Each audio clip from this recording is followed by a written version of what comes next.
Suster, Ibu Bapak, Saudara-saudariku, sahabat Lentera Sabda yang terkasih. Hari ini, hari Sabtu tanggal 7 Mei 2022, bersama dengan Gereja Kudus kita memasuki hari Sabtu dalam Pekan Paskah yang ketiga. Permenungan akan saya dasarkan pada bacaan Injil yang diambil dari Injil Yohanes.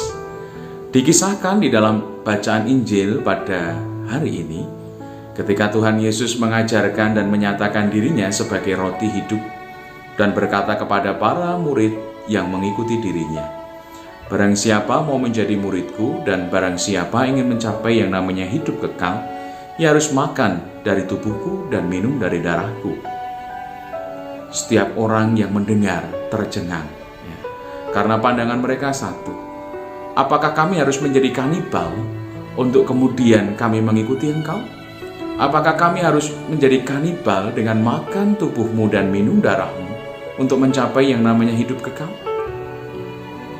Ajaran dari Tuhan Yesus nampaknya sulit sekali untuk ditangkap para pengikut pada waktu itu. Sehingga begitu banyak para pengikut Yesus itu pergi meninggalkan Tuhan. Karena ajaran Tuhan bisa dikatakan keras dan tidak masuk akal. Oleh karena itu, melihat begitu banyak orang yang kemudian pergi meninggalkannya, Yesus kemudian berpaling kepada para murid dan mengatakan, "Apakah engkau tidak meninggalkan aku seperti mereka itu?" Tetapi para murid mengatakan, "Kepada siapa kami harus pergi, Tuhan? Kami yakin dan juga percaya bahwa Engkau adalah yang kudus dari Allah. Engkau adalah Mesias, Engkau adalah Juru Selamat." Terkadang kalau kita melihat, menjadi murid tidak selalu mudah. Terkadang ketika kita melihat di dalam pengalaman hidup kita, ketika seakan-akan ajaran Tuhan Yesus sulit untuk dilakukan, kita kemudian menjadi ngelokro, kita kemudian akhirnya menjadi lemah, dan tidak jarang kemudian kita meninggalkan dirinya. Karena apa? Kita merasa sulit untuk mengikuti dirinya. Kita merasa bahwa ajarannya sulit untuk dijalani.